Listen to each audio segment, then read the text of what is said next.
We are live. We are live. Welcome to a special emergency live college football peek around the corner, July 3rd.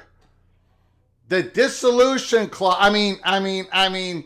the Super League clause has been written into the ACC, Florida State and Clemson settlement. Holy smokes. Holy smokes. Welcome to College Football's Peek Around the Corner with your host, Greg Flugar. We cover everything in college football because we love everything in college football. And if you do as well, please subscribe to our channel. Smash the like button if you like our content. Share the video with your family and friends if you want to support this rebel outpost. If you want to support the home for the true college football sickos. Help us donate. Help us keep the lights on. Hit that dollar sign where you make a comment, and I'll get to your super chat as quick as I possibly can. Welcome everybody into the studio that sits on the corner, the very corner of Keith Jackson Parkway and Kurt Gowdy Avenue. Do not be afraid. Do not be afraid to become a legend with your comments and with your phone calls. I gotta be honest. I had told the little general she's working different hours today. And I told her, I think we're going to finally take a day off from college football's peek around the corner. There was some breaking news earlier today, which was very interesting. We learned in the settlement. We learned in the Florida State Clemson ACC settlement that the withdrawal notice date is no longer August 15th. The deadline for an ACC team to file their withdrawal notice is now June 1st. June 1st, and then if you get your withdrawal notice in before June 1st, you can change your conference July 1st the next following year.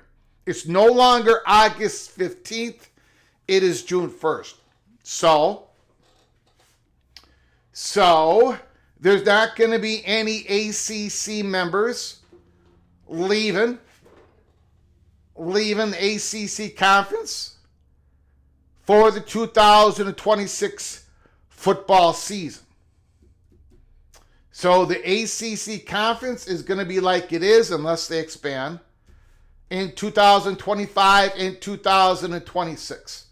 That was pretty big news, interesting news.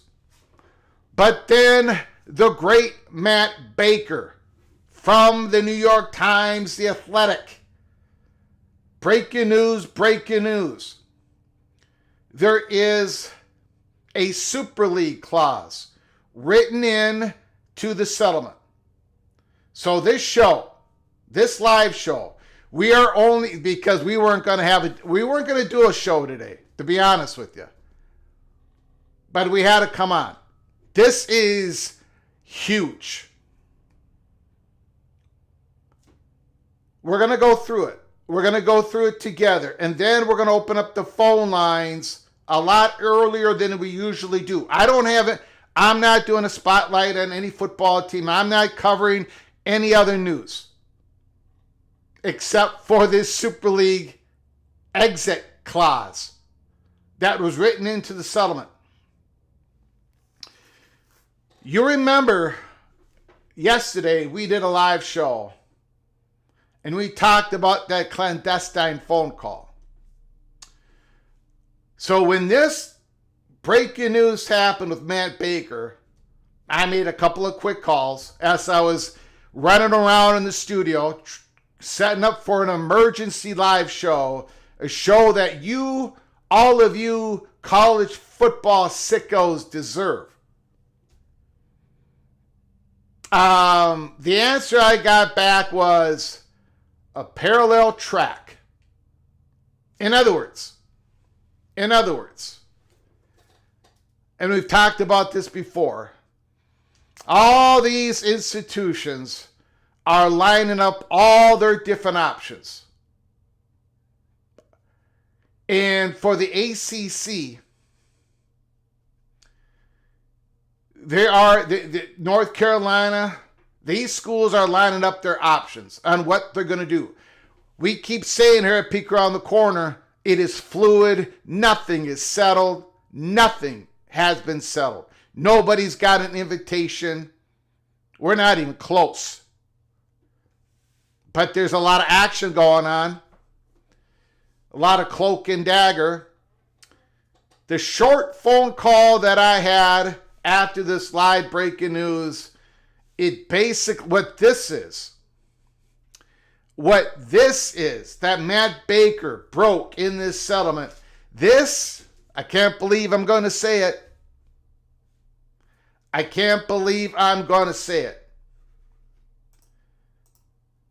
This is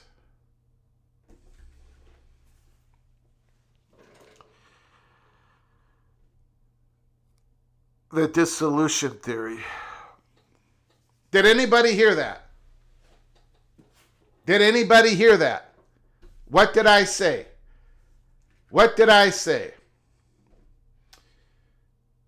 That's what this is. I get it. Helmer Hennison, all work, no play, makes Jack a dull boy. Thank you for the super chat, Helmer Hennison. Thank you, Mr. Wolverine. In fact, I'm going to say it now. Michigan is the next team that we're going to do the spotlight on. And I got it all ready to go. I've got it all ready to go. I'm ready to talk about the running back who shined in the bowl game last year against Alabama. I'm ready to talk everything Michigan. Michigan. But we can't do it. Not today. My apologies, Helmer Hennessy, but we had to clear it off. We did a live show yesterday.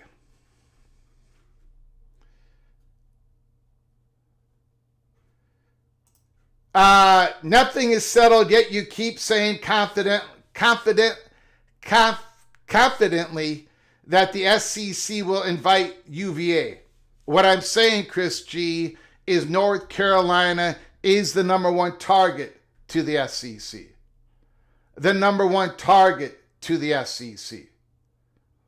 And it is most likely that Virginia is going to be the +1.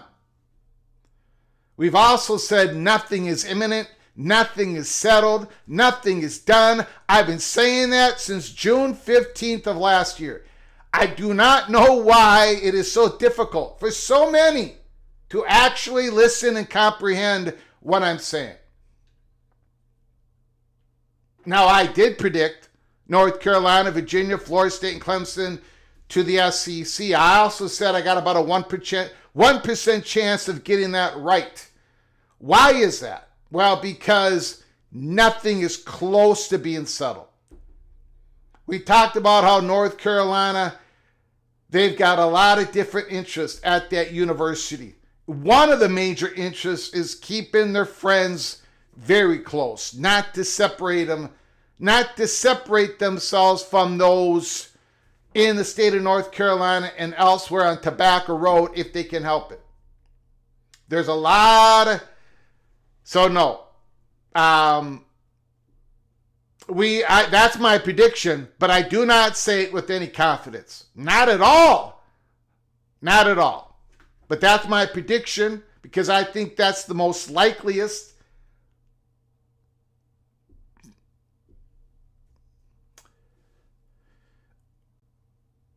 Okay.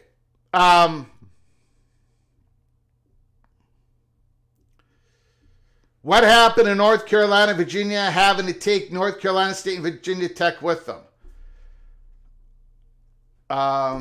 We do not believe that North Carolina has to take North Carolina State. At the end of the day, if North Carolina has an SEC invitation, not necessarily, I don't know. We haven't not, for a year, we've said the opposite. But it's going to be difficult. It's going to be a difficult battle in the Board of Governors. Same with Virginia and Virginia Tech. Politics is going to come into play. We as hearing, I don't know. I think a lot of people watch other YouTube channels and they get mixed up with who is saying what. Let's get back to the breaking news. Thank you, Base Jurin, for the super chat. And thank you, Helmer Hennessy. I do appreciate it. Caleb Ramirez, you're going to talk about Virginia post you had today. Yes, I will get to that, Caleb Ramirez. I will get to that. Virginia athletic director had an interview, said some pretty interesting things. We will get to that. Thank you, Caleb Ramirez. Now, back to the live show yesterday, before we get on with it today. Yesterday, we talked about that clandestine phone call with several Big 12 schools and several ACC schools. We said yesterday that clandestine phone call was about a super league. A super league. Not a merger of the two conferences, but a super league having two conferences remain, having the football conference, the Big 12 remain, and the ACC football conference remain. We believe we got on the phone real quick after this breaking news and said, and now we were told this is different. Remember, think about it in this way. The Big 12, schools are not going to be able to just to get up and go and leave the Big 12. They do not have a exit hatch out of their grant of rights. They have not adjudicated that. Nobody has challenged that. The only way the Big 12 can reimagine themselves if they are all in it together until the end of their next current contract. So it was explained to us that clandestine phone call between several ACC schools and several Big 12 schools, there was a lot of schools, that had to do with a Super League, and those two conferences would be under the umbrella of that Super League. This exit hatch, this Super League clause written in the settlement could help the ACC schools get into that. But basically what this is, it's the dissolution theory coming to life. This is the Magnificent Seven clause. This is the Magnificent Seven clause. So, this is different. Although it could be used in what we talked about yesterday, this is a different animal. A Super League. Remember when Miami's athletic director Radakovich said in a report, Ross Dillinger report, I don't know, about 6 weeks ago, he said, maybe we have to go into two separate divisions. Maybe a brand division and a non-brand division. You remember when he said that? Give me a Y, give me a yes in the comment section if you remember Miami's athletic director Radakovich saying that. And it was in a report of Ross Dellinger to Mazda. Good. I want people to understand where we're going here. Remember when Radakovich said that? He could see a division, a separate division. Brands, non-brands. Well, this is it. This is what this Super League clause is. It's a separation of football only. Now, a lot of you haven't seen this report. Thank you, Rod Nix, a Mighty Finn, CVF. I wanted everybody. Thank you, Mr. Seminole Morris Simmons, Mr. Mountaineer Jeff Morgan. I wanted everybody just to be on it. Like, okay, we understand. We're okay. Now, let's get to the report. Because a lot of people haven't seen this yet. The great Matt Baker. Morris Simmons says this could be plan B. Look, Florida State's got like 4 different plans. I mean, they have to.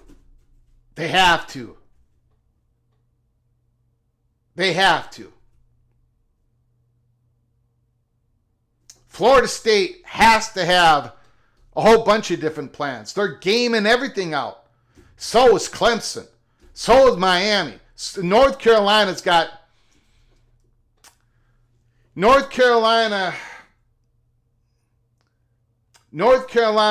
got a whole bunch of different interests in that state, in around that university.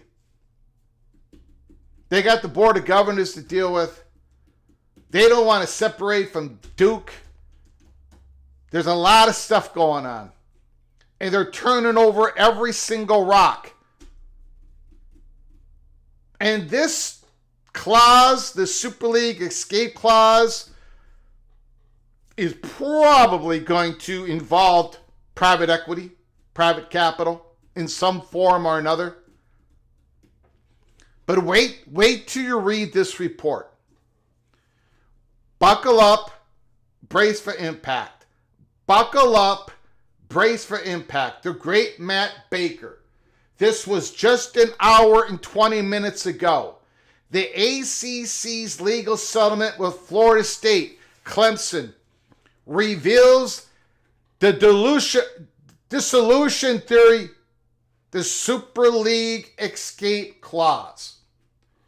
What happens if enough ACC football programs want to join a Super League? That hypothetical, however realistic or unrealistic it may be, is addressed in the settlement agreement that ended the conference dueling 17-month litigation with Florida State and Clemson. The 68-page agreement obtained by The Athletic today, Thursday, following public records request of both schools, also formalizes the conference withdrawal fees and sheds more insight into how the league will distribute money based on TV viewership. Here is what we learned. Now, we only got about 11 slides to get through. Don't go anywhere. Do not go anywhere.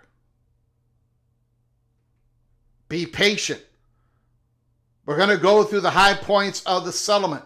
But the last part of this report, brace for impact. What will be the cost for schools to leave the ACC? Well, we kind of know about this, right? 2025-26 fiscal year is going to be $165. It drops $18 million annually. The figure goes to $75 million in 30 and 31. Okay?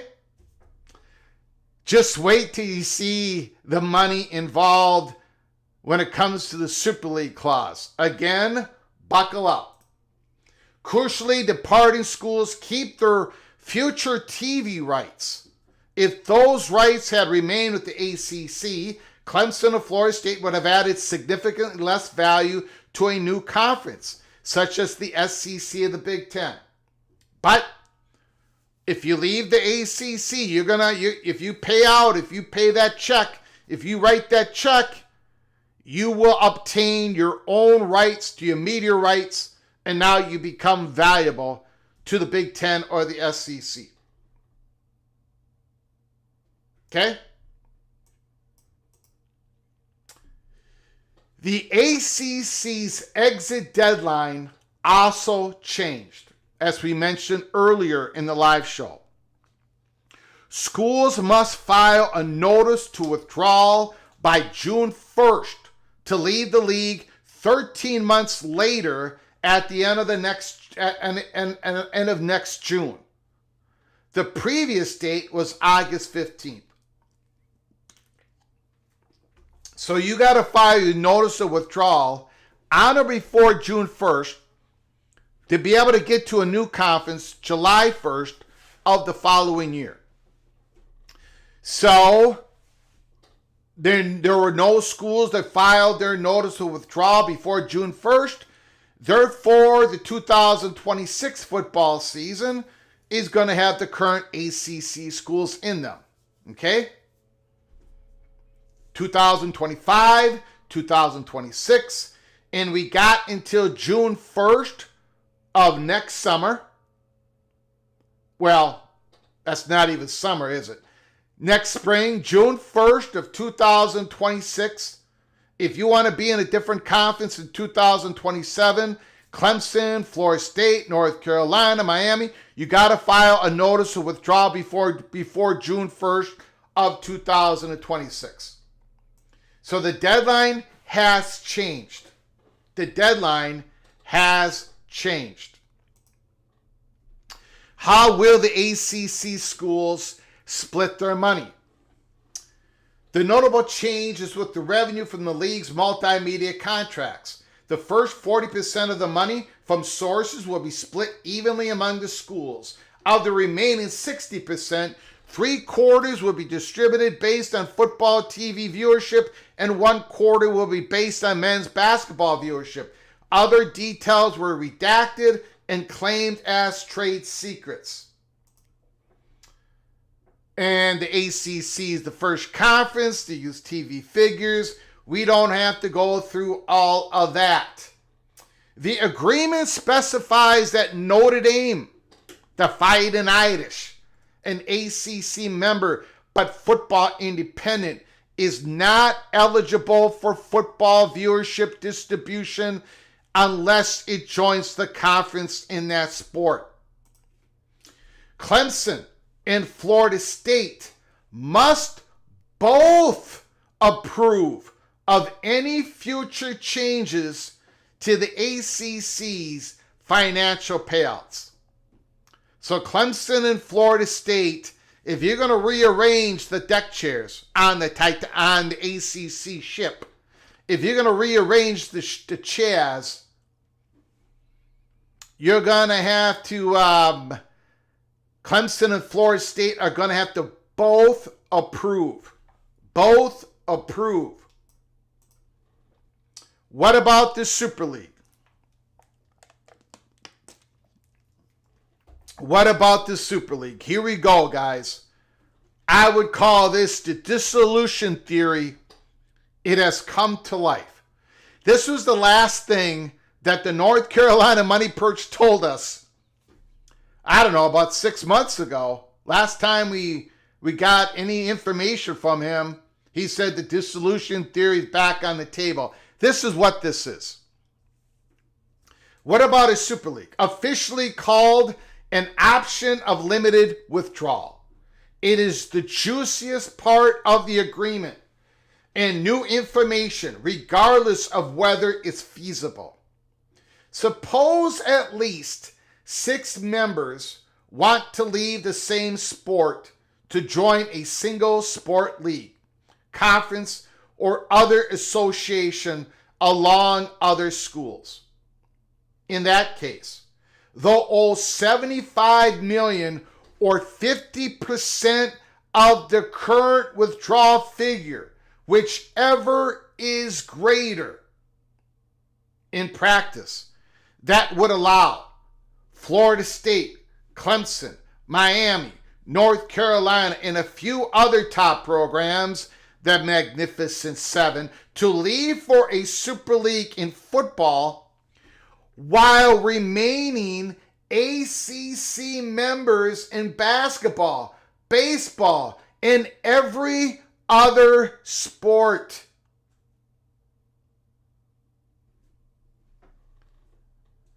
So, let's finish this off. Then we're going to circle back to that. Super League scenarios have been pitched and discussed for months, and the logistics could prove difficult, if not impossible, to overcome. However, the agreement provides a framework for schools to join one. This is different than several Big 12 schools and several ACC schools having a conversation with Smash Capital. Because the Big 12 schools have not had adjudicated. They're not able to lead the Big 12. I mean, I guess a group of them can try to... You guys understand what I'm saying. That was about a monster Super League, Smash Capital, remaining your 2 conferences in football. That's what we discussed. This is the old dissolution theory. This is the old dissolution theory. No, Edward the Auburn Tiger, this is not about the Magnificent Seven joining the SEC. And I'll explain why. The 6 members or more, if they want to leave the same sport to join a single sport league. The SEC is not a single sport league. The Big 10 is not a single sport league. The Big 12 is not a single sport league. This is a dissolution of the football conference. This is the Magnificent Seven. This is Radakovich of Miami saying, maybe we need to have 2 divisions. One brand schools and the other non-brand schools. But this ain't going to be divisions. This is going to be a separate conference. That's what this is about.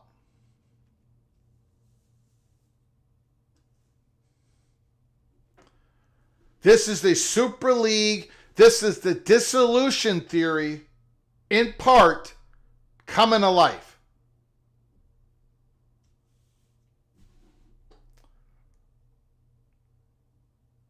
Florida State, Clemson, Miami, North Carolina. You better believe that the Virginia schools are going to be in there. North Carolina State's going to be in there. Most likely Duke is going to be in there. Now, let's take a look at the number. In that case, they will owe $75 million or 50% of their current withdrawal figure. So next year, for the 25-26 fiscal year, they're still labeling that as $165 million. In a different article, they said the 25-26, if you get out in 25-26, which June 1st is the 26th fiscal year, within the fiscal year, you owe $165 million. It's not down $18 million yet. So you would owe, what is that? What's the math? What is 50% of 165? $82.5 million? $82.5 million. So before June 1st, thank you, Daniel Gorby. Before June 1st of next year, there could be a dissolution of the football conference where 8 of those 9, 10 schools file a notice of withdrawal and they owe $82.5 million. Not 165, not 147, 82.5.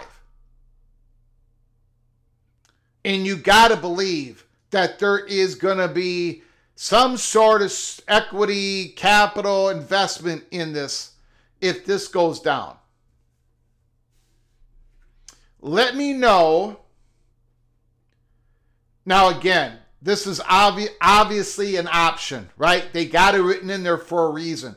Clemson and Florida State got it written in the settlement for a reason. It doesn't mean that this is going to be the ultimate conclusion.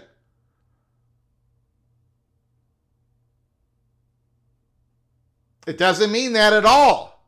But they gave themselves an exit hatch that was even less expensive. The Magnificent Seven idea. This is the Magnificent Seven. Really. But they keep their ACC intact for basketball, baseball, and everything else. Now, if this actually happens, in Florida State and Clemson and Miami, and they have what, a 10-member football conference? 10-member? Let's just say that. Let's say it's the Magnificent Seven. You throw in Duke. You throw in Louisville. You throw in Georgia Tech.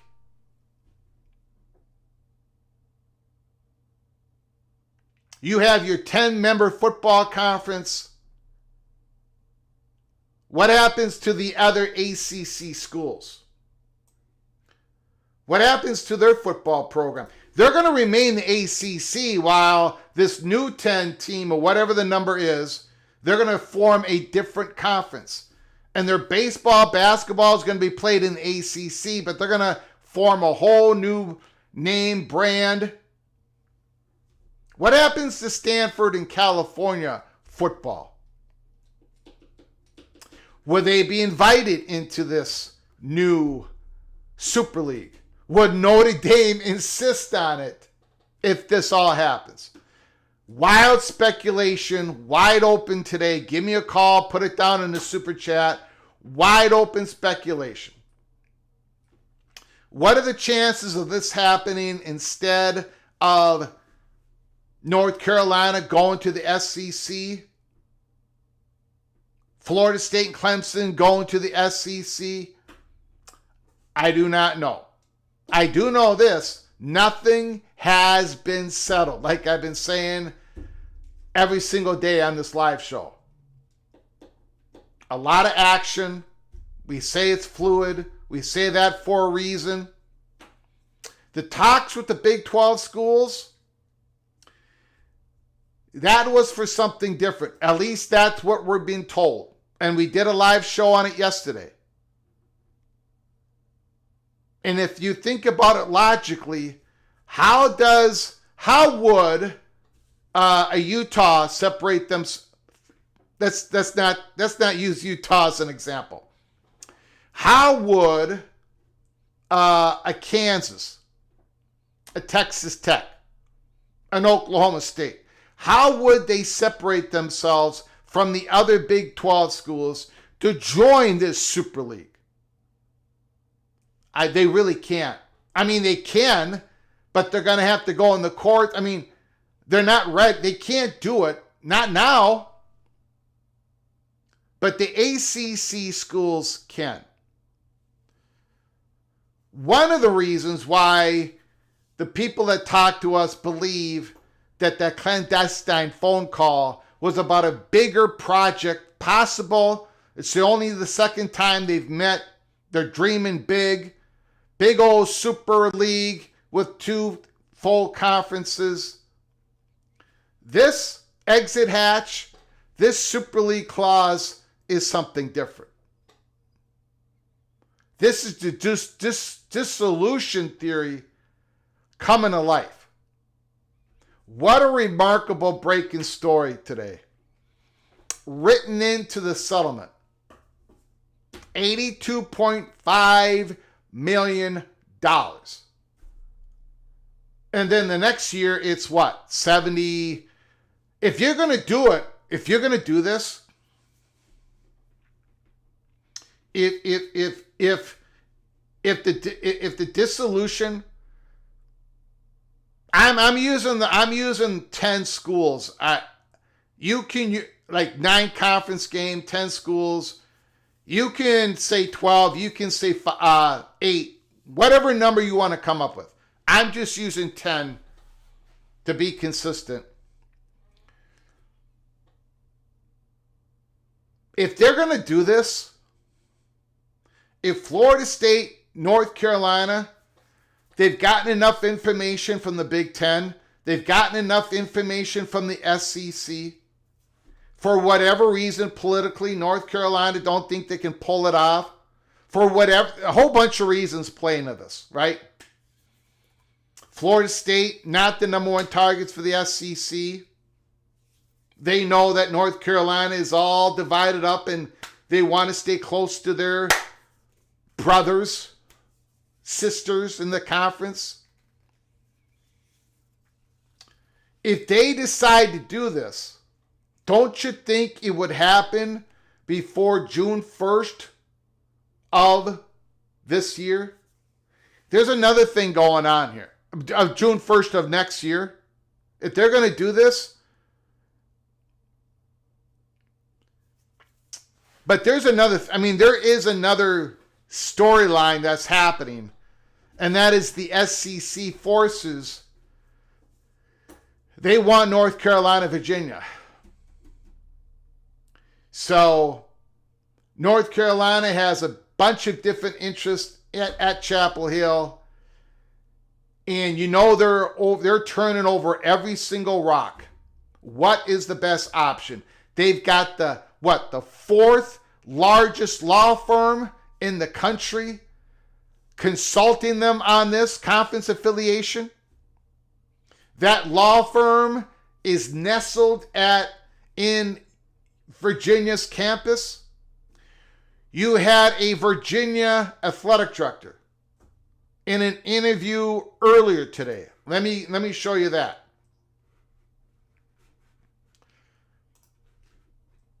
Virginia athletic director.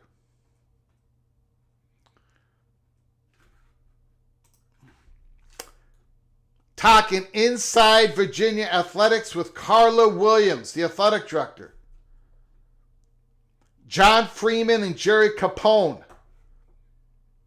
I got it up on my X account. You can take a look at it from the 22-minute mark, 22:40 to 28-minute mark. She talks about how she wants Virginia wanting to have options in regards to conference realignment. Options. They're all lining up their options. They're all working on it. Virginia is investing more in the athletic department engine, which is football. They know football drives everything. They're putting more money into it. The university understands it. In fact, she says that the university is putting a lot of money into the Olympic sports while basically saying that the boosters are putting their money into football and basketball. She also brought up a few different times, Carla Williams, that Virginia has a global brand. She repeated this a couple of times. Virginia is auditioning for a possible SEC invite, a possible Big Ten invite, a possible Super League. Right? They're all lining up their options. But give that a watch. Give it a watch when you get an opportunity. Go to my X account, and it was earlier today, 6 hours ago. So give that a listen. Let me go to the super chats here. I do very grateful for the super chats. Ryan Willie, if throw a wrench into any future realignment. Well, this would be a realignment. This would be a realignment. Now, it would, again, let's think about it. It's just wild speculation today on the super chats and with your phone calls. And the phone lines do work. I tested it before I came on live. The phones will work. I pray. But they were working right before I came on live. Think about it this way. I see Coos Corner and Big 12 people in the chat. Let's say, for example, this actually happens. The dissolution theory comes to life. Let's say it's 10 schools. Let's say it's the Magnificent Seven. I'm just speculating. Wild speculation. Magnificent Seven, Louisville, Duke, Georgia Tech. It could be something different. I do not know. Okay? I'm not reporting. We're just speculating. Let's say this happens. Those are the 10 schools. Let's say they don't go more than 10. Maybe they do, but let's say they don't. Now what does the Big 12 do? It would affect realignment. I don't know about throwing a wrench, if for whatever reason, like the Big 10, they want Notre Dame, they're not as thirsty as the SEC. What if North Carolina and Virginia politically, internally, even though there are forces moving in, they still can't do it? A faculty revolt, they revolt. What if North Carolina and Virginia can't separate themselves between North Carolina State and Virginia Tech? We've talked about all these crazy variables that are involved in this wave of disruption that were not involved in the other ones. So what if this happens? To the betterment of Florida State, to the betterment of Clemson, to the betterment of Miami. But there are going to be ACC schools that this is not going to be for their betterment. Now, they're going to get a whole bunch of exit fees. They're going to get a whole bunch of money. This is Washington State, Oregon State on steroids. No question about it. They're going to get way more money than Washington State, even though they're going to be, in my scenario, it would be divided up among 7 members. Okay, what does the Big 12 do then? Do they look at Pittsburgh? Do they bring Pittsburgh in?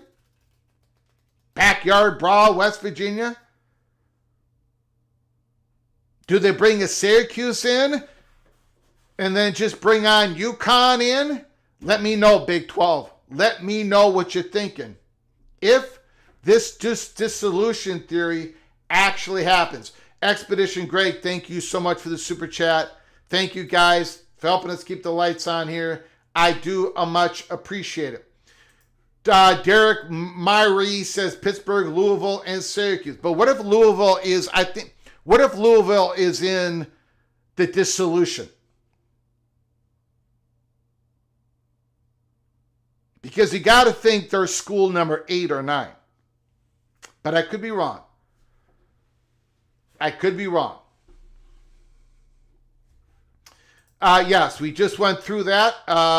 They do have a global presence. And they're making sure everybody knows it. They're making sure the Big Ten and the SEC knows it. Maybe they're making sure that... now, when Radakovich... Maybe I'm wrong. You know what? I'm going to open up the phone lines right now. The phone lines are open. 763-260-1333. 763-260-1333. Maybe I'm wrong. Maybe this won't even be a Magnificent 7. I think it will, plus a few more. But when Radakovich says splitting it by brand and non-brand, who exactly is in that brand column? Call from Evil Badger. Evil Badger, Ryan Willie's on the line. The floor is yours. What do you got to say, sir? Hey, Greg. Yes. Thanks for taking my call. But the main reason I'm calling is, Notre Dame wants its independence. But if they join this dissolution league, wouldn't it just be like a conference? I don't think they would be joining this. I don't think they're part of it. I could be wrong, but I don't think they're part of it, sir. Okay. I would be shocked. I would be absolutely shocked. But we shall see if this comes to... I don't think they're part of it. I think they would keep their football independence. I think they'd keep their scheduling deal for the time being. All right. Well, basically, if they get an agreement with Miami, Florida State, and Clemson, yep, they might as well join that. They might as well join that Super basically League conference. I'm not going to call it a Super League because it's only 10 teams. Well, it could be more. It could be way more than 10 teams. It could be 12. It could be 14. To me, though, if you get much bigger than 10, what are the benefits of doing this? And what if there's some, I don't know, you guys let me know in the chat room, Jeff Morgan, the Big 12 people, is there some stormy cyclone? Is there some exit clause for some Big 12 schools? I don't think there is. How could a Big 12 school join the Super League? I don't see it. So that's why I think this is a dissolution theory coming to life. Okay. That's all I had. Okay. I appreciate it. All right. Thank you, Ryan Willie. All right. All right. Bye. You got it, buddy.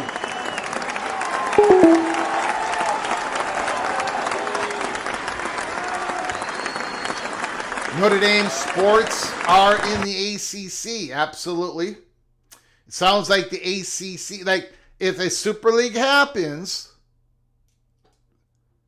among the top brands of the ACC, they're able to keep their sports in the ACC conference.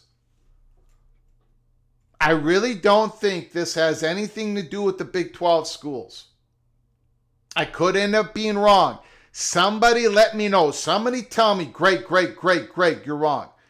That clandestine phone call, as we had a big old live show yesterday, that was about a Super League smash capital, not the best of the rest. At least we were told.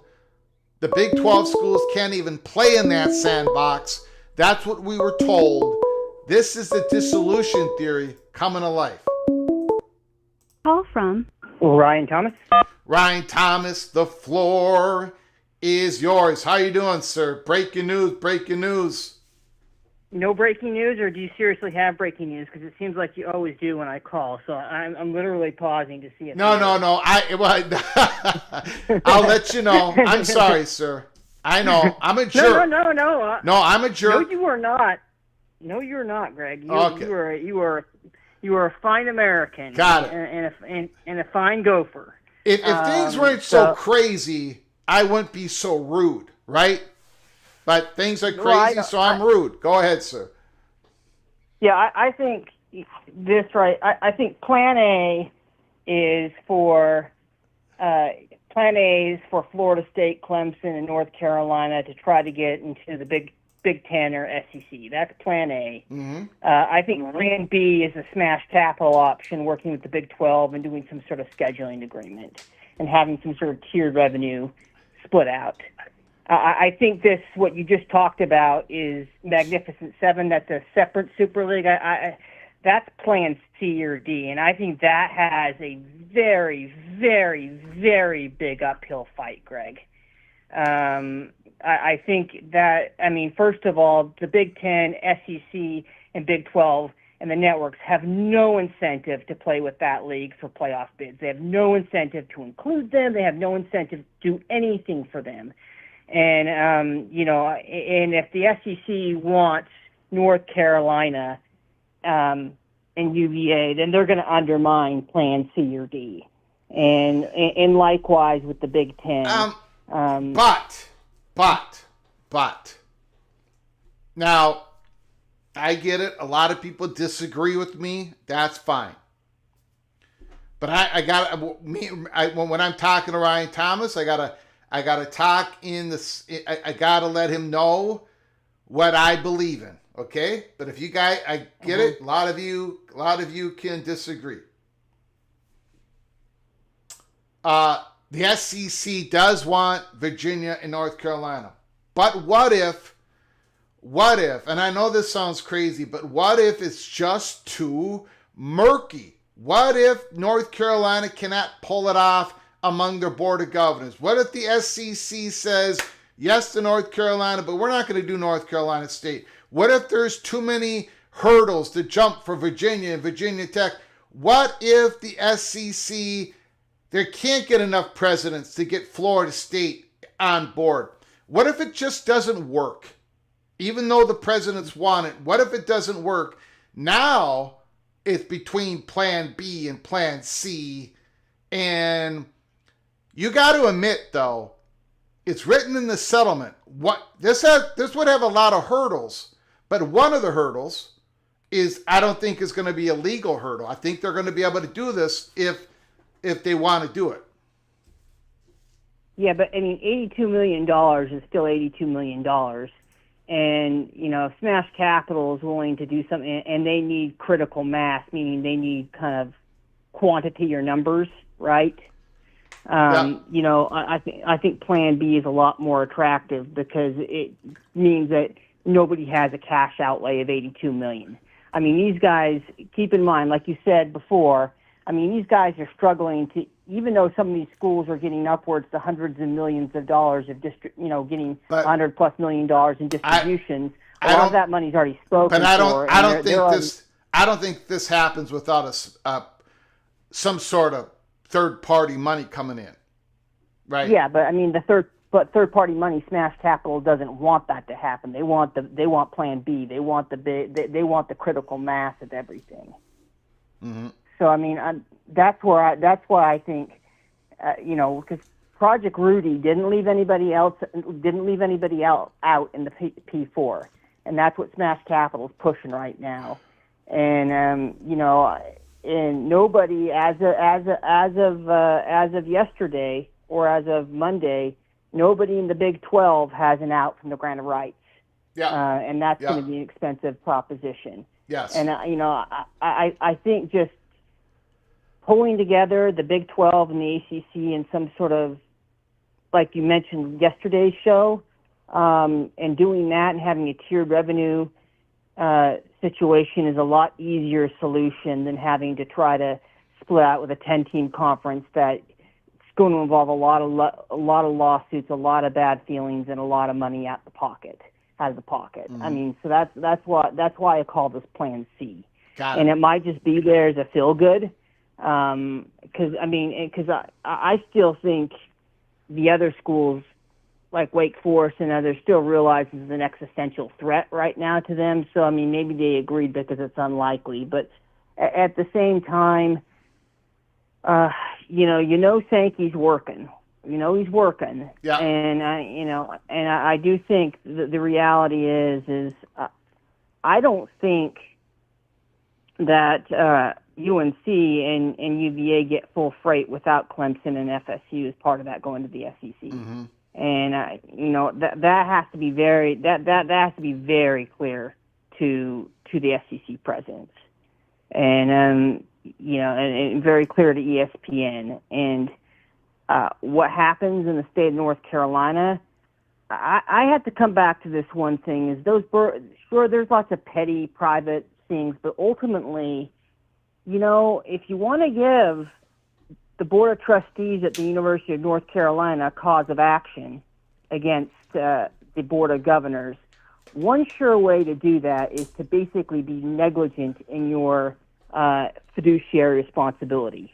And what that means is if the SEC offers North Carolina full freight and the overall impact results in more money for the system, the university system as a whole, that puts the Board of Governors in a very bad position legally, Greg. You can't just, you can use all the stuff you want, but it's very hard to prove various different damages, economic damages or theories of schools not playing each other when that doesn't really stop them from not playing each other. They can still schedule games with each other. Mm-hmm. It's the exact same situation with what happened with California and UCLA.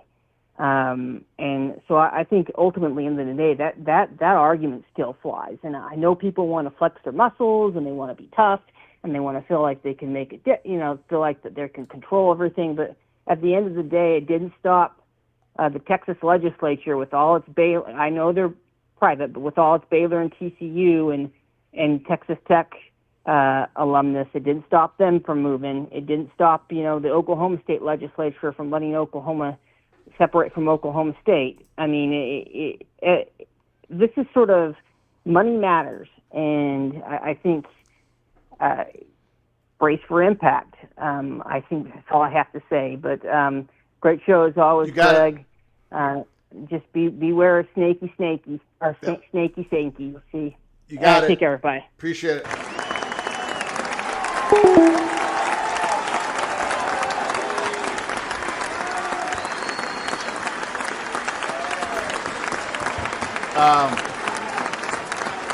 A few years ago, Ross Dellinger broke the news that there was ACC schools, 7 of them,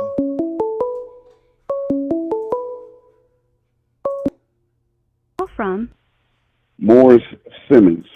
Morris Simmons, can you just hold on for one moment, please? Yes. I do appreciate it. So a few years ago, Ross Dellinger broke the news that there was 7 schools having talks, cloak and dagger style, talking about how possibly they could leave the conference, form their own conference. Brett McMurphy, minutes later, coined the phrase the Magnificent Seven, and he named the schools: Virginia, Virginia Tech, North Carolina, North Carolina State, Miami, Florida State, and Clemson. But the reports later on said that these 7 schools working in subgroups, they just couldn't figure out, they couldn't, there was no ability for them to do it, right? They could not get it done. We also had reports on June 30th. I mean, no, we did not get the reports on June 30th, but later, by a FOIA request, Brian Murphy, I'm getting an echo more, Simmons. I can hear my voice coming through your phone. We also got a FOIA request, Brian Murphy, WRAL, months later, saying on June 30th of 2022, the day that it was known everywhere that USC and UCLA were joining the Big Ten, Bubba Cunningham and at that time, Chancellor of North Carolina, Kevin Guswich, had discussions about how they could reimagine the ACC and possibly contract it to make it a smaller amount of teams, the top brands, to make it more valuable. ACC, 6 months ago, I don't know, I'm going to have to do a research on this. I'm going to have to go through my emails. But we had a report that the North Carolina Money Perch, somebody we know, a booster, said that the dissolution theory is back on the table. We had a whole live show on that. I'm telling you, man, this stuff has been socialized between Florida State and Clemson. This stuff has been socialized through these schools. And to have this written, I'm not saying this ain't the chalk. This is not the chalk. It could end up being the chalk. This ain't the chalk. But for this to be part of the settlement, to make sure that it was part of the settlement, and for the ACC end of it saying, well, it can't be just 1 or 2 of you. If you have 6 or more schools, okay, we'll cut that exit fee in half. This was pushed. This was pushed by Florida State and Clemson. Remember, Florida State and Clemson are trying to create more options for themselves. I've said this for a very long time. By hook or by crook, Florida State and Clemson are going to get where they need to get to. But it might not happen in the way of joining the Big Ten or the SEC. This is that other way. So this is, and it's written in the settlement, so there's a legal pathway. And $82.5 million compared to what we all thought the exit fee would be for Florida State and Clemson, that's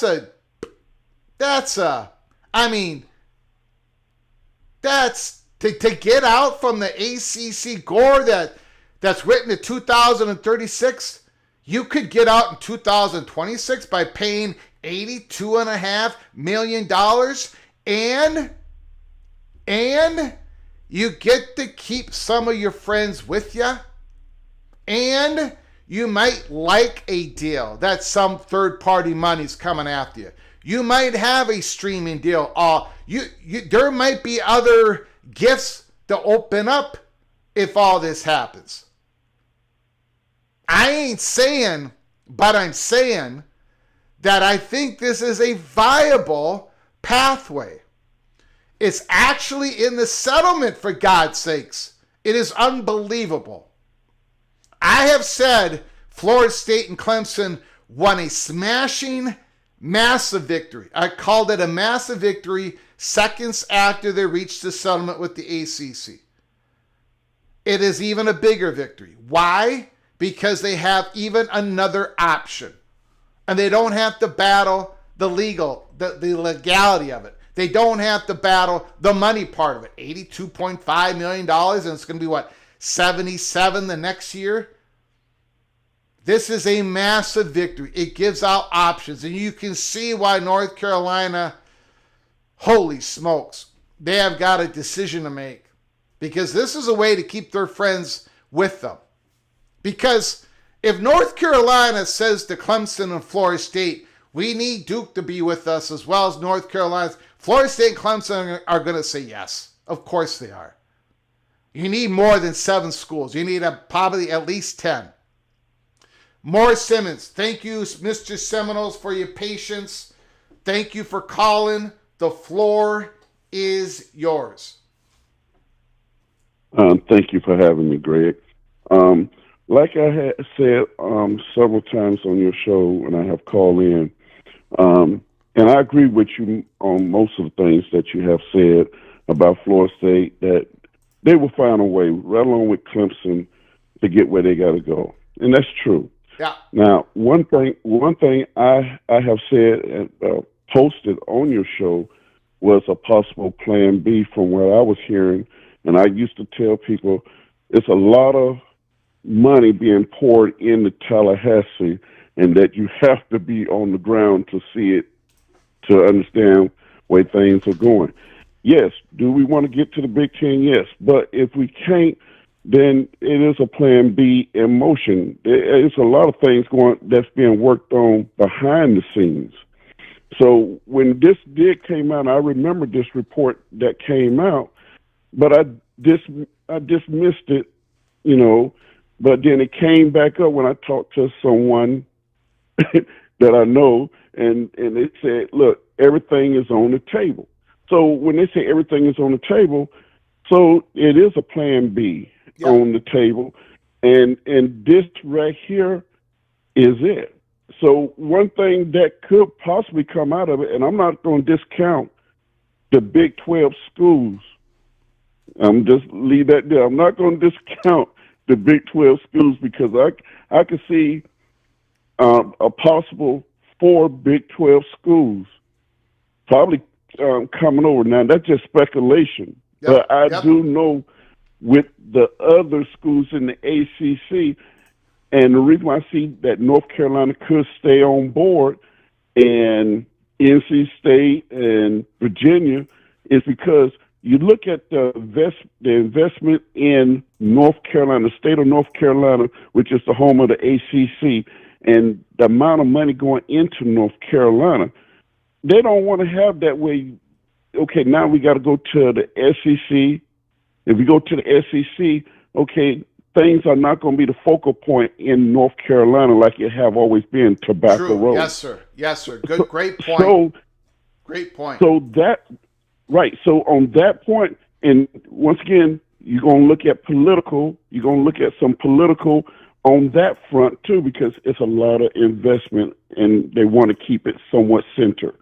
But at the same token, it's a way for it's a way that the ACC do survive by this way, and for the football and the Olympic sports also being in the ACC.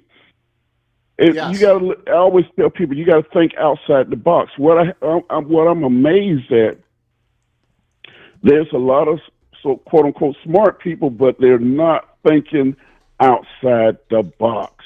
The Big Ten is in a wait and see for UNC, Notre Dame. Yeah. Notre Dame will hold the Big Ten and ACC hostage as long as they can hold them hostage. And Florida State just got tired of that. You got tired of that. We've been said to the ACC, hey, Notre Dame should come in here full time like everybody else. You give them a carte blanche on other stuff, and it didn't make sense. So on the grand scheme of this, I like this plan B. I want to find out if it take root. Yes, everybody talking about the SEC going to play their card. But also keep in mind, there's going to be some private equity money that's going to come in here. And it's going to be a lot of money that's going to come forward into this right here. Trust me, if they got this plan B going, there's a component of private equity waiting to come in. And that's all I got to say. Yep. No, beautiful. Beautiful, Morris Simmons. Thanks for the call, sir. Mm-hmm. Appreciate it. Call again, sir. Yes, I will. Beautiful.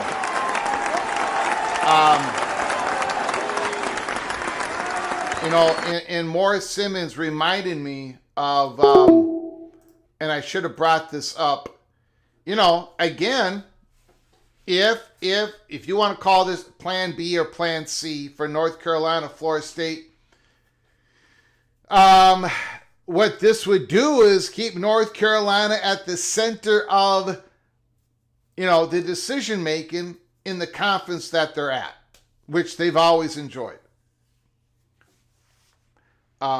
Florida State and Clemson, all that they ever have wanted is to be paid at the level that they deserve as being huge football brands. That's what they've wanted. They'll let North Carolina run the ship a little bit at least.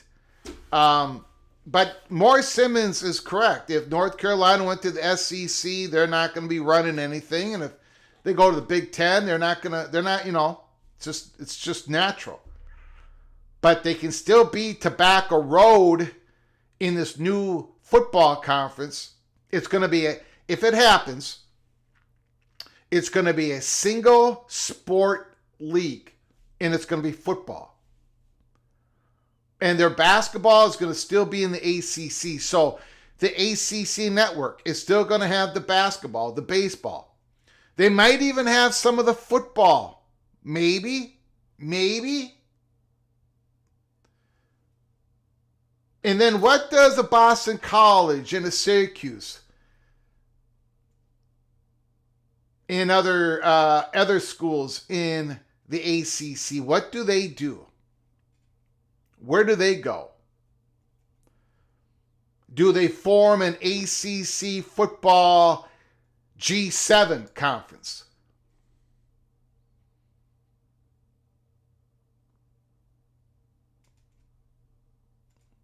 Or would they join somebody else? They're going to have a lot of money. Somebody did the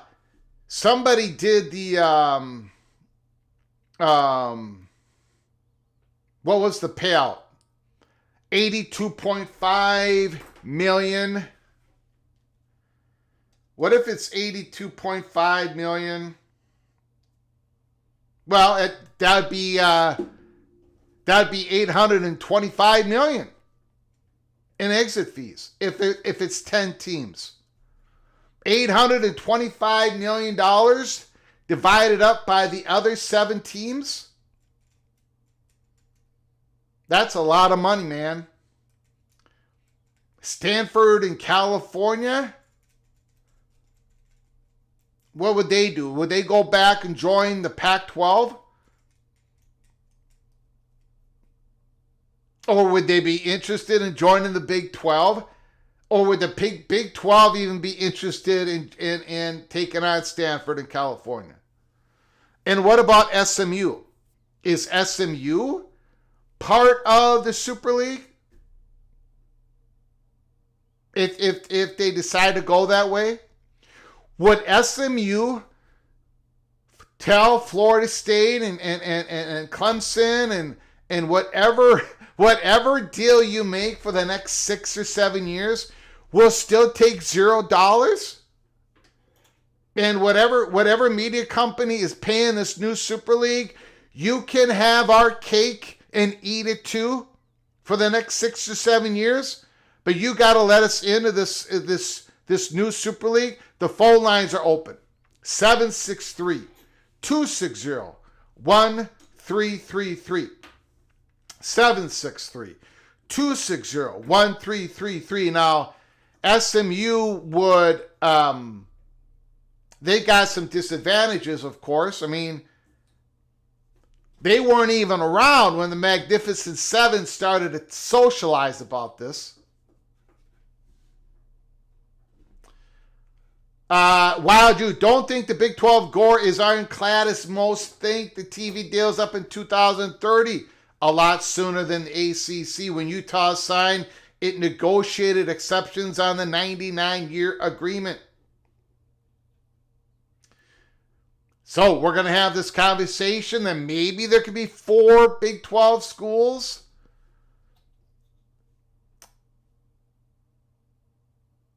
I don't know. Now, there would be some uncertainty to that, right? Does this third-party money, do they want that type of uncertainty?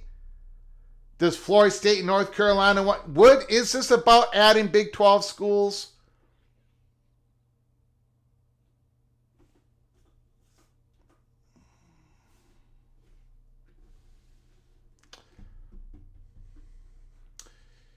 I don't think the 99-year agreement means diddly squat. I don't think the 99-year agreement holds up. It's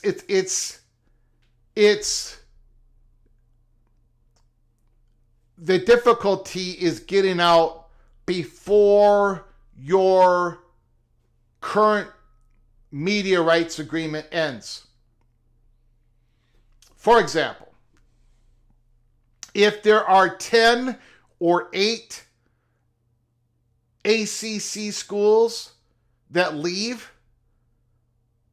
that file the notice of withdrawal before June 1st of next year, and they pay $82.5 million each, which is really incredibly inexpensive.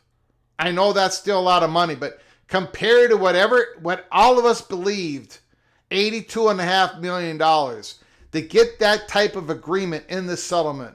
Again, another massive victory for the Tigers and the Seminoles. If these ACC schools would do that, I don't know. I mean, how could you seriously plan ahead to have some Big 12 schools join you?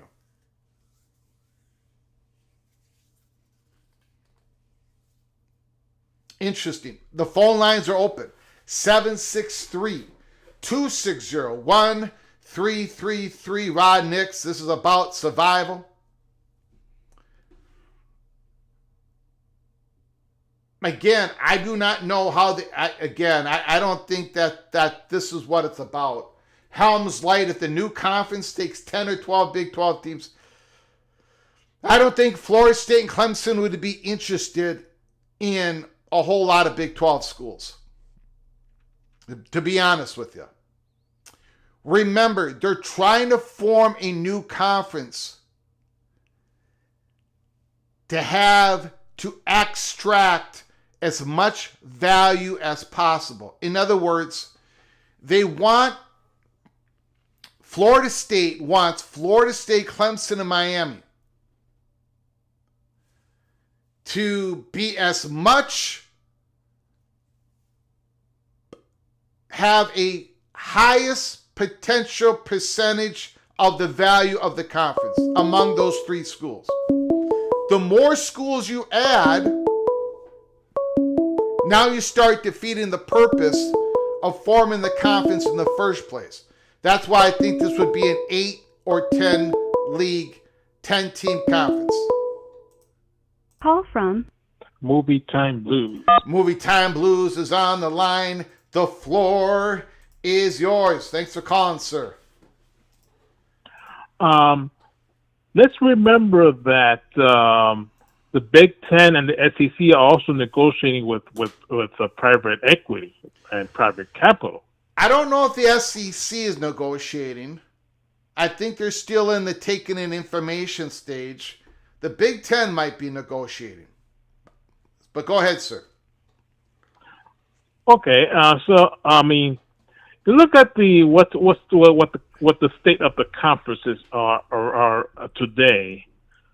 The Big Ten and the SEC are above the ACC. If I'm an ACC program and I have a chance to go to one of the Big Two, that'll be my first option.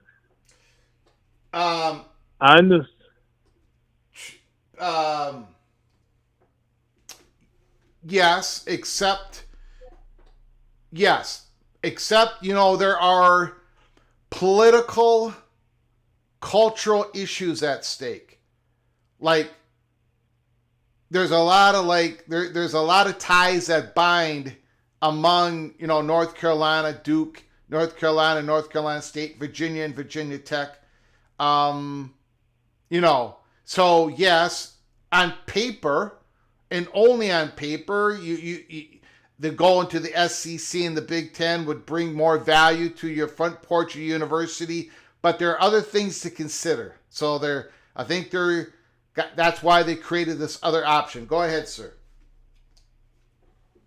I understand. It's just not that easy to figure out. It's a Gordian knot, but even Gordian knots can be overcome. Just cut through, the knot with the axe or something, a machete.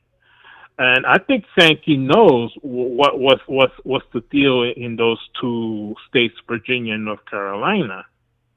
So he's going to come up with some kind of economic plan that would, finally convince the flagship schools to forego, history and join his conference. That's what I see. Mm-hmm.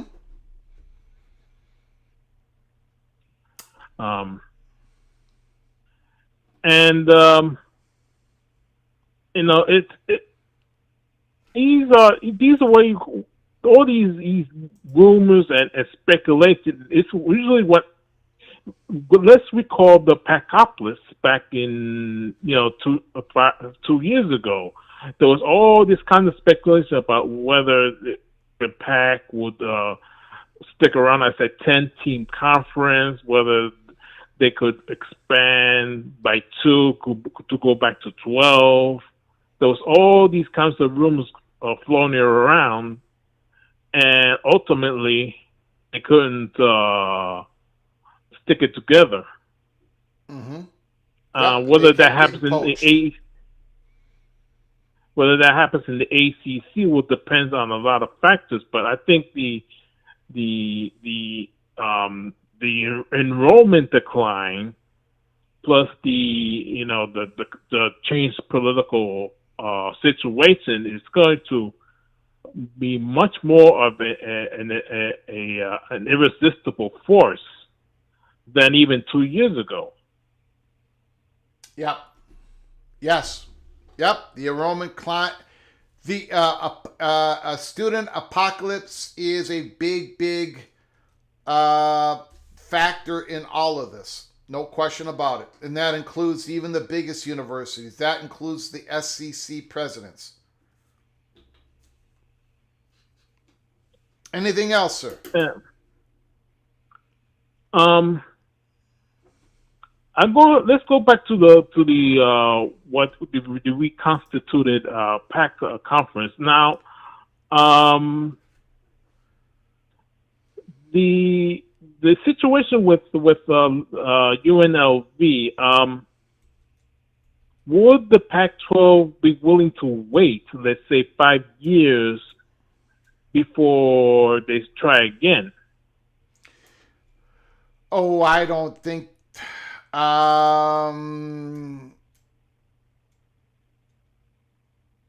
In regards to UNLV, I don't know, but I don't think it's going to take 5 years for the Pac-12 to expand again. But I think they're done now. But I don't think I think they're not going to stay at 8 full members. They're going to grow. No question about it. But I can't begin to tell you when that is or who it's going to be with.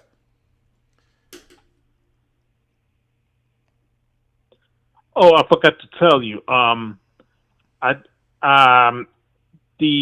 When this kind of news about the settlement with the ACC, I mentioned this days ago about the acceleration.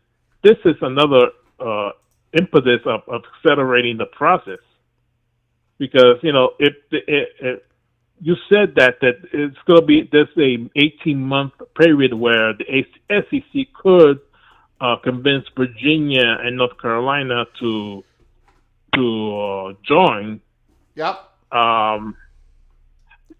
with this news of the settlement, that makes it more obvious that, you know, if let's say that next year of June next year they decide they cannot come to an agreement, then it becomes much more remote of a possibility.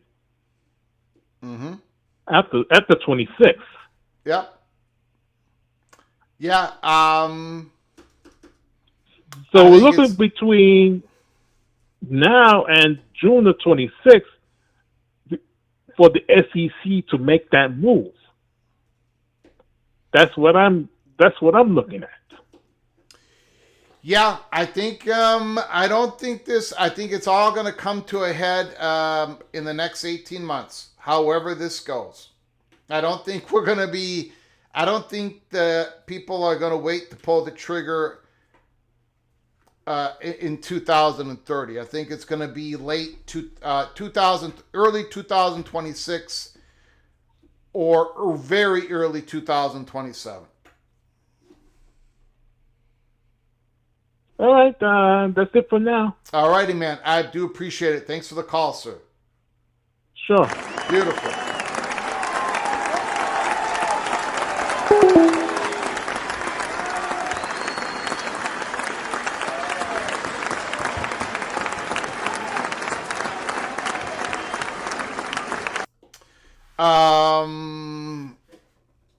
Yeah, Fleck is going to Tough Tony. Greg, did you cover the most important news of the day? No, we're only covering one story, and that is the Super League clause written in the Florida State Clemson ACC settlement. PJ Fleck, he always gets an extension. He always gets a raise. Oh, I don't know. What is he getting now? Blah, blah, blah. They're getting more money for retention, the staff. Congratulations to PJ Fleck. And I think they're probably going to have a pretty good year, and I think he's going to get more extensions. Hopefully we can keep him around a little bit longer. Keep PJ Fleck around a little bit longer, or a lot longer if he chooses. Best head coach at Minnesota in my lifetime. And it's not even close. Now, I just got a message on my phone, and it's an interesting, if this would happen. And while we might think it's not the chalk, the dissolution theory coming to life, while it's not the chalk, it's not the favorite, there is a chance of this happening. I mean, they pushed for it in the settlement. This has been socialized among the top ACC brands. If this were to happen, what would happen to the remaining schools left in the ACC? Be it 7 of them, be it 5 of them, be it 9 of them, I guess. There would be a chance. But I think it would be a 10-team league. Maybe an 8-team league. So there'd be 9 ACC schools left. What would the ACC schools do at that point? Would the Big 12 poach? Would the Big 12 poach Pittsburgh?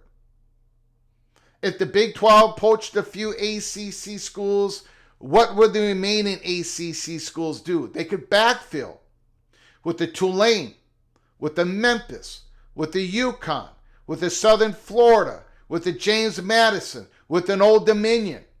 If the ACC are losing schools in Virginia, North Carolina, East Carolina, James Madison, Old Dominion, USF,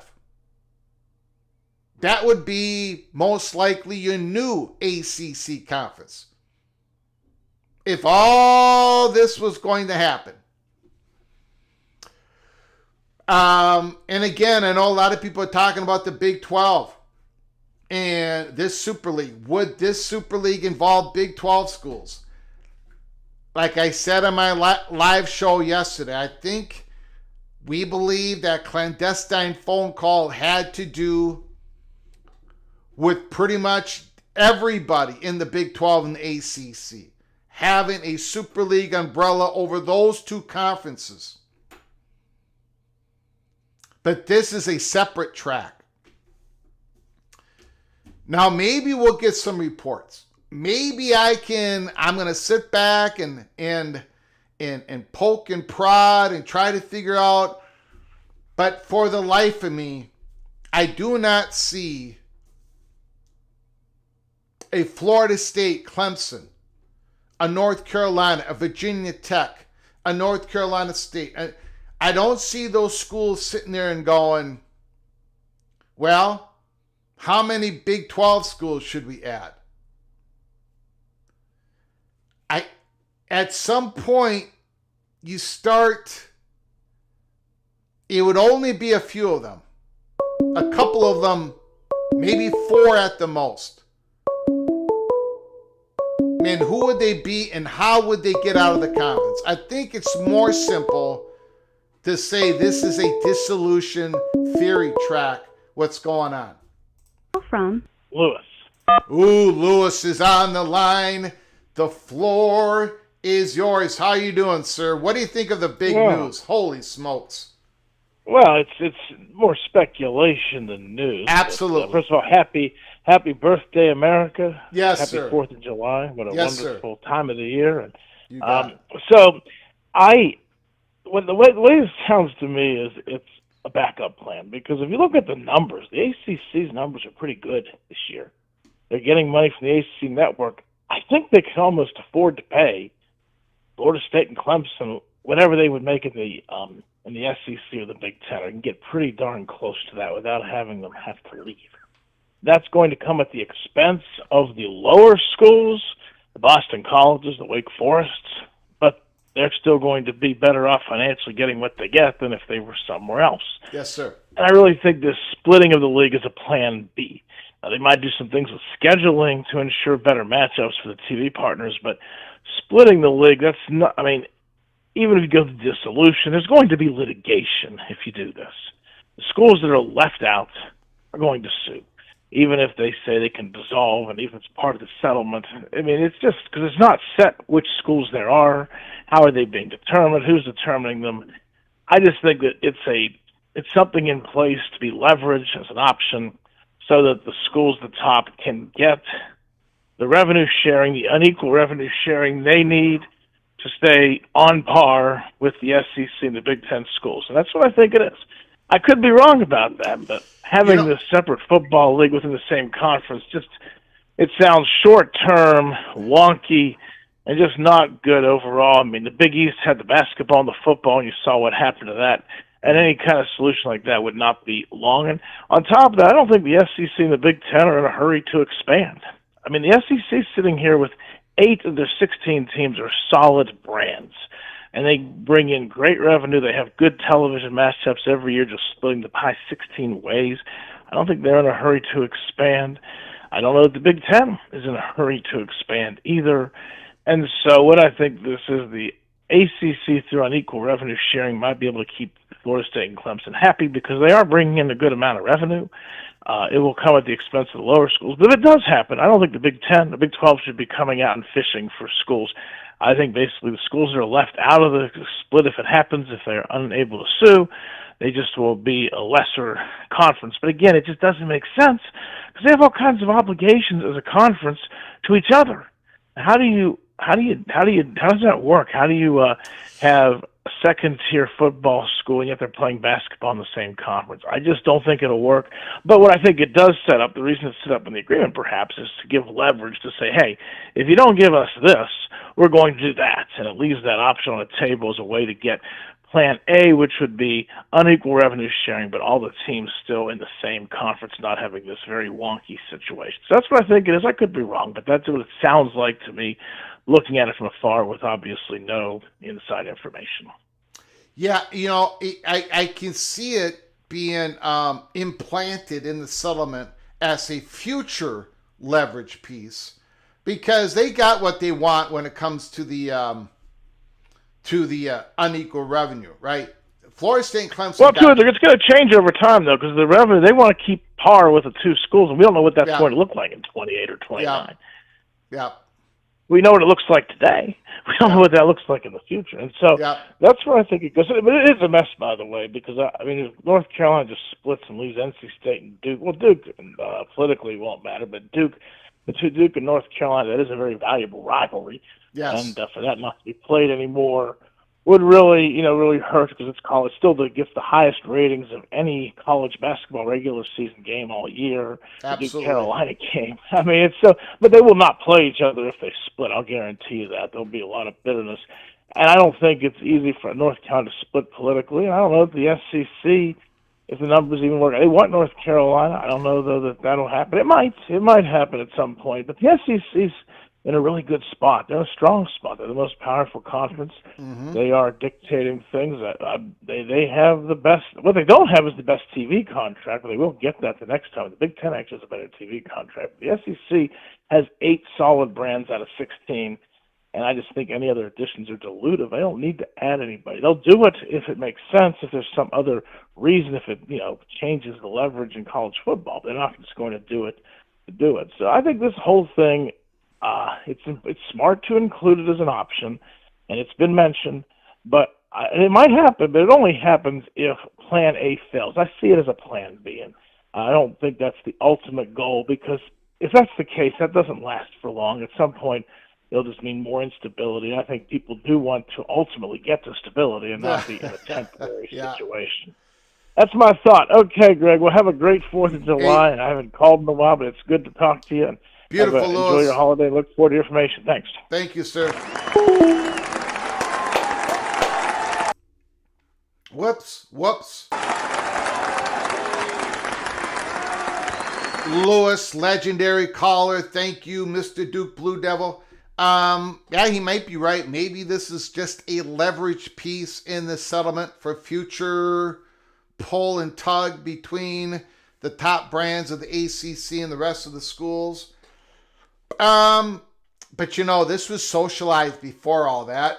They talked about, the Magnificent Seven, and Radakovich came out in public, and boy, if this is just a leverage piece, they've done a lot to rattle the cages. No question about it. They've got full force with the leverage. It might be a little bit more. It might be an actual possibility. Don't know. Call from Patron, the floor is yours. Thanks for calling. thank you. How's everything going, Greg? Doing great. We were not going to have a live show today. I was going to take the day off, but man, oh man, we can't take the day off when we got breaking news from Matt Baker, Super League escape clause. Holy smokes. Go ahead, sir. Floor is yours. Absolutely. And I'm glad you didn't take the day off, because we all enjoy your show. Thank you. So I guess what I'll talk about is a little bit maybe slightly off topic as we head into July 4th. Yep. And what I want to express is why I think college football is the best sport in America. I think that college football represents America in its truest form, in such a different way from any other sports league, right? And I think part of that is that college football is not just about these football teams, but so many communities all across America that at times otherwise don't get talked about or don't get a lot of representation, especially these rural communities.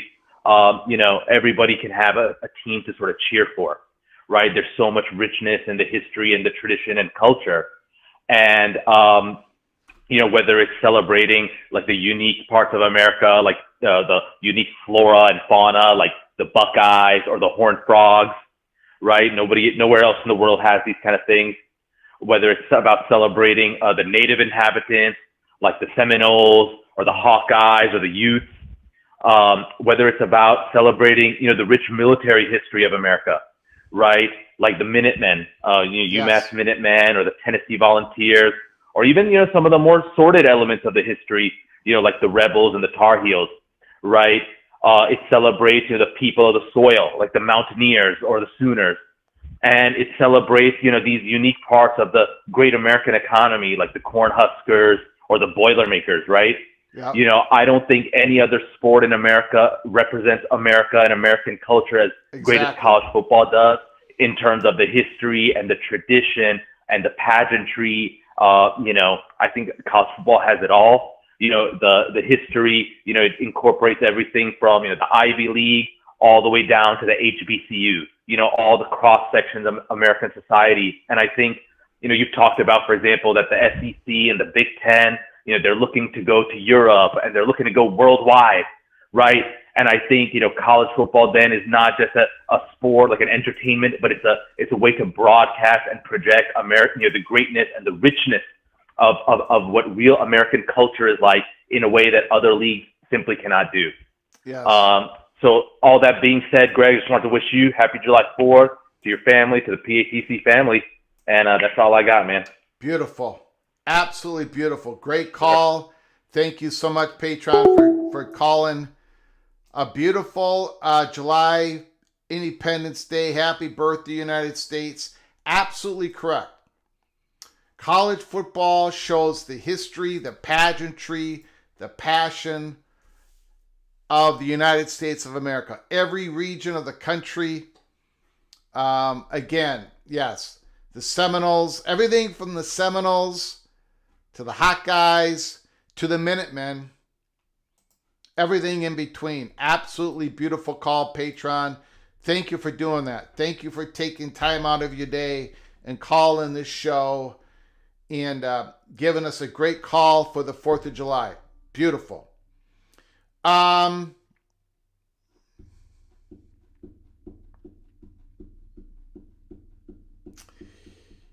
Yeah, I'm reading people's comments, breakdowns on X. And the one thing that I think people are missing, let me see here if the 6 members want to leave the same sport to join a single sport league. So I think a lot of people are leaving that out. I'm not going to name names, but I see people breaking this down in X.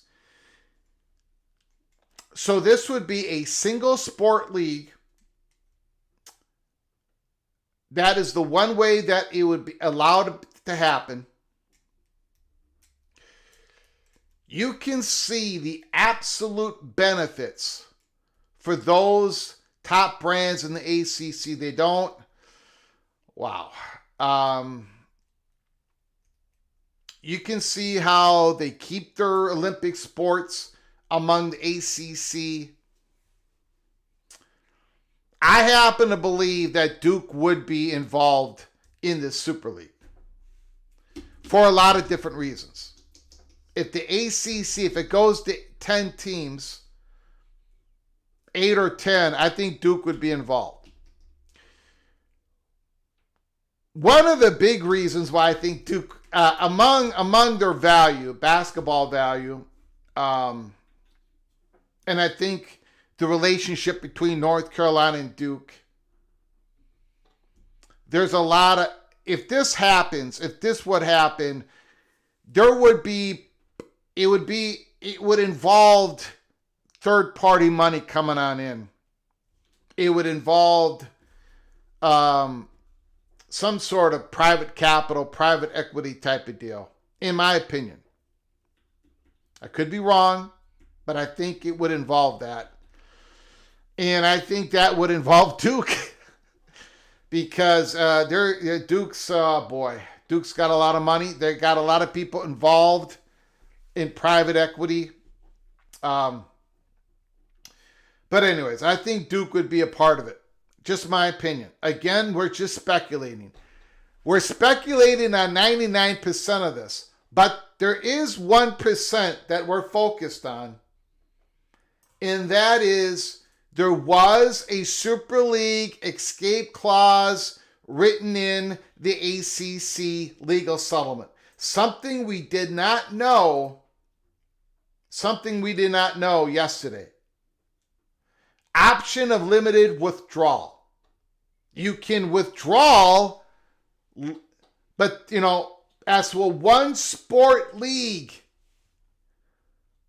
And of course, you're not going to do that for basketball. You're not going to do that for any sport unless it's football. So it's an option of limited withdrawal for your football. At least 6 members. It's going to be more than that. Want to leave the same sport to join a single sport league, a different conference. This option is not to join the Big Ten. It's not to join the SEC. It's not to join the Big 12. It's a single sport option. So again, when you're thinking possible Big 12 schools, first of all, how are those Big 12 schools going to get over here to the single sport conference? And where are the Olympic sports going to play for those Big 12 schools? This is a separate track. I don't think this is not the clandestine phone call. There's a lot of different big stories going on. This is separate, in my strongly held opinion. A single sport league. It's a really an amazing story, and one that we had to cover here at Peek Around the Corner. Wasn't going to do a live show today. Was not going to do a live show today. But we had to do it. I want to thank those who gave us a donation to help us keep the lights on. Helmer Hennison, Base Jurin, Caleb Ramirez, Ryan Willie, Expedition Greg. I appreciate it. Appreciate the phone calls. Everybody coming on in. If you haven't done it yet, please subscribe. Smash the like button if you like our content. And share the video with your family and friends. Please subscribe and open up those notifications. We can come on live at any time. We also had the Virginia athletic director. Go check out my X account at Flug Empire. Go check it out. You can watch that interview. She talks about how Virginia is a global brand. Virginia is getting ready for the next conference realignment. She talks about it in the open. Go check it out. There's so many things going on. I am planning to do a 4th of July show tomorrow. Today was going to be the day off. But I think we're going to have to do a live show on July 4th. We're just going to keep it rolling. Someday I will take a day off, but not tomorrow, not at Independence Day. Thank you guys for joining us. I do appreciate it. I'm very humbled by all of you coming on in on a July 3rd, taking a minute away from your family and loved ones as you celebrate our nation's birthday, our nation's independence from the crown. Until next time, from all of us at PATC to all of you, please you all take great care of each other.